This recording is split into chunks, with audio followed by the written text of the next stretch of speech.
So let's talk about the standings. Things got more interesting now. In the East, we can see that, well, first, let's give some context. I'm sorry. There's 6 games left in this season. Basically, every team now needs to play 6 or 7 games left. And there are a lot of things which can go down, which can affect the league, especially in these last games. First, the Miami Heat and the 76ers could actually climb back into the playoffs. As we know, the Sixers got Embiid back. He played and they won the first game that he was there, which is very good as Embiid has been amazing. And honestly, him being able to finally put Lace up and play again after 3 months of being out is incredible. And even though, yes, it's true that he didn't have the best game back, we also have to remember he's rehabbed an injury. Hasn't played in, NBA games in 3 months. And I imagine that it hasn't been the best process for him when his team was doing so well. But luckily, they managed to stay in a position where I think if the Pacers or the Heat have slumps, they could very well climb back into the playoffs. Like they have 47, no, I'm sorry, they have 77 games played. That means they have 5 games left. If they get themselves in the 47 win column, then that means that they could actually climb back. And same thing for the Heat. The Heat actually have 6 games left. They have one more than the Sixers. So with this, we can see that as long as those teams get themselves back into those win columns, they could beat out the Pacers at least for that 6th spot. This in total means that in the East there's going to be a race for that 6th, even though you're going to have to face the Celtics, and it's probably easier to bet yourself to win the play-in. There's only one play-in position, and there's a secure position in the 6th seed. So we can see that we can see why most teams would be fighting for that. The Heat and the Pacers have the same amount of losses. The Pacers just have one more win. So that means that if the Heat go on a win streak, if the Sixers go on a win streak, then they could actually beat out the Pacers if the Pacers lose a few games. And considering the fact that the Sixers beat the Heat today, we can see that they're in the uptrend to actually continue this thing and be able to sneak back into the playoffs. We have some marquee matchups to end the year. The Heat are going to go up against a lot of teams, and there's a good amount of those which are not the best, but they need to end this year off in winning fashion, and that's more resting on the shoulders of Jimmy Butler and Tyler Hero and Bam to finish the deal, get them in the playoffs, because that Boston, you can beat Boston. You've done it before, and especially in the playoffs, the Heat have confidence like no other team. They've made the finals last season, and they have experience from coming back from tough positions to very great positions. So they can do it. All that they need is just that oomph. With the Sixers, they are literally a playoff contender.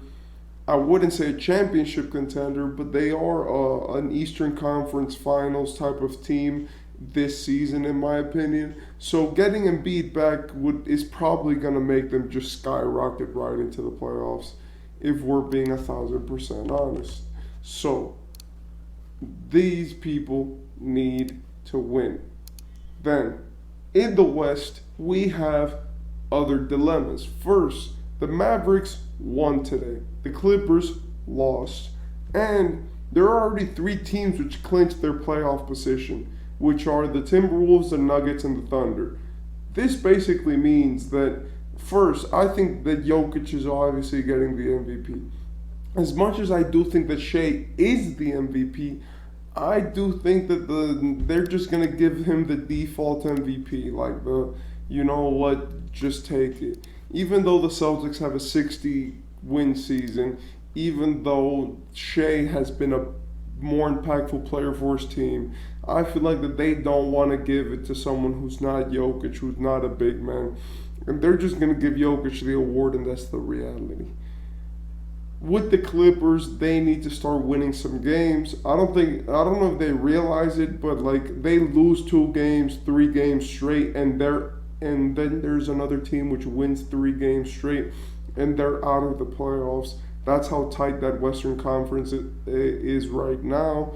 The Mavericks have done a great job at creeping up, and the Clippers do have one thing, which is the win advantage because they've won more games than the people below them, but they've also lost less games, which is something that they have really favorably for them as it makes their win percentage much better. They lost their last game, and honestly, they're playing the Nuggets right now, and if they do not win this game, then it could be bad. The Nuggets, they do not need it anymore. Record for them is just okay, you're in the playoffs, they needed to turn it up. But for the Clippers, for what they have this season, they're Paul George just went to the free throw line. You need to win this game. Yes, they do have an easier schedule, but 3 out of their last remaining 6 teams are pretty good, and there's no guarantee that you're going to win against them, which are the Suns and the Cavaliers, which they faced the Suns twice, the Cavaliers once. But I'm pretty sure they're going to beat the Jazz and the Rockets. Then, in the lower bottom of the West, the Warriors, I think they clinched. As long as they don't lose all of their next games, I think they clinched their playing spot. And the Pelicans, surprisingly, have gone on a losing streak and have just lost their playing spot to the Suns, which is very surprising as the Suns have a tough, schedule, and the Suns have done a great job at winning when it mattered the most. This means that if the play-in goes how it is right now, the Pelicans, the Kings, the Lakers, and the Warriors, there would only be 2 teams that come out of that. And that's scary because that would mean that one of those teams could easily get eliminated in one of the stages of the play-in. And honestly, the Lakers, they're not knocking the Lakers out. The Warriors are not. The Lakers have been amazing, honestly, and they're winning a lot, and they're keeping themselves correct. But they also have 5 games left. So when we look at the standings right now, the people who should be fearing right now are teams like the Kings and the Pelicans, which you put in all this hard work, and now to be in such a bad position in the play-in is really concerning. And also, let's say the Kings have been disappointing this season. So, in my opinion, what should happen, what is going to happen, the NBA is getting too talented. Like, yes, we've had seasons before where we've had very talented conferences, but both of these conferences are extremely talented. Yeah, the West has more of that sparkle to it.